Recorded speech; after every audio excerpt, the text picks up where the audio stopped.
കടുവാക്രമണത്തിൽ കൊല്ലപ്പെട്ട ഗഫൂറിന്റെ വസതിയിൽ പ്രിയങ്ക ഗാന്ധി എത്തി. എന്താണ് നിലവിൽ അവിടെ നൽകാനുള്ള വിവരങ്ങൾ? പ്രിയങ്ക ഗാന്ധി അവിടെ തുടരുകയാണോ? അനുജ, അല്പസമയം മുമ്പാണ് പ്രിയങ്ക ഗാന്ധി ഈ വീട്ടിലേക്ക് എത്തിയിട്ടുള്ളത്. അവർ ഭാര്യയും, അതായത് ഗഫൂറിൻ്റെ ഭാര്യയും മക്കളുമായി സംസാരിക്കുകയാണ്. മെയ് 15-ാം തീയതിയാണ് ഈ കാളികാവ് അടക്കാക്കുണ്ട് എസ്റ്റേറ്റിൽ റബ്ബർ ടാപ്പിങ്ങിന് പോയ ഇദ്ദേഹത്തെ കടുവ ആക്രമിച്ച് കൊലപ്പെടുത്തുന്നൊരവസ്ഥ ഉണ്ടായിട്ടുള്ളത്. രാവിലെ 6 മണിക്കാണ് ഈ ഒരു സംഭവം ഉണ്ടായത്. സുഹൃത്തിൻ്റെ മുന്നിൽ വെച്ച് വലിച്ചിഴച്ച് കൊണ്ടുപോകുന്നൊരു സ്ഥിതിയാണ് ഉണ്ടായിട്ടുള്ളത്. ഈ ദാരുണമായ സംഭവം ആ വിഷയത്തിൽ നേരത്തെ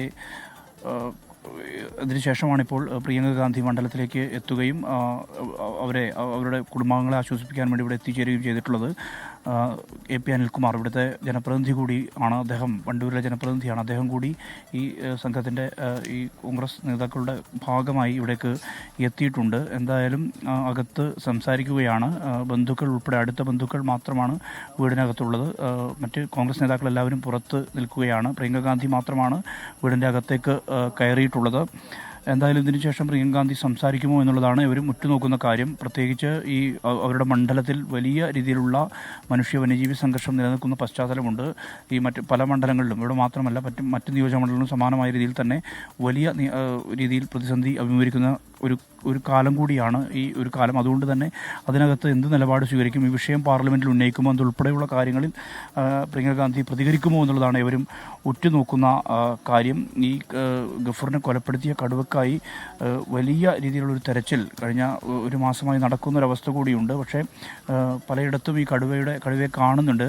പക്ഷേ ഇതിനെ പിടികൂടാൻ കഴിയാത്ത ഒരു പശ്ചാത്തലം ആണുള്ളത്. കടുവയ്ക്ക് വേണ്ടി 2 കുങ്കിയാനകളെ ഇറക്കി. അതോടൊപ്പം തന്നെ 2 സംഘങ്ങളായി തിരിഞ്ഞാണ് വനംവകുപ്പ് ഉദ്യോഗസ്ഥർ പല മേഖലകളിലും തെരച്ചിൽ നടത്തിയത്. പക്ഷേ ആ തെരച്ചിലൊന്നും ഇതിനെ കണ്ടെത്താനോ ഇതിനെ പിടികൂടാനോ കഴിയാത്ത ഒരു അവസ്ഥയാണ് ഉള്ളത്. എന്തായാലും പല മേഖലയിലും ഇത്തരത്തിൽ തെരച്ചിൽ നടത്തുന്നു. ഈ കരുവാരക്കുണ്ട്, കുണ്ടോട, അട്ടി, Anathanam estate, Keralamkund, Kalkundu, Sultana estate, Kerala estate, അങ്ങനെ ഈ മേഖലയിലുള്ള പരിസര പ്രദേശങ്ങളിലെല്ലാം തന്നെ തെരച്ചിൽ നടത്തിയെങ്കിലും ഈ കടുവയെ കണ്ടെത്താൻ കഴിയാത്തൊരു സ്ഥിതി കൂടിയുണ്ട്. പലപ്പോഴും ഈ വനംവകുപ്പിൻ്റെ ക്യാമറ ട്രാപ്പിൽ കടുവ കുടുങ്ങുന്നൊരു പശ്ചാത്തലമുണ്ടെങ്കിലും പക്ഷേ അതിനെ പിടികൂടാൻ ഇതുവരെ കഴിഞ്ഞിട്ടില്ല എന്നുള്ളതാണ് ഏറ്റവും വലിയ പ്രയാസകരമായിട്ടുള്ള കാര്യം.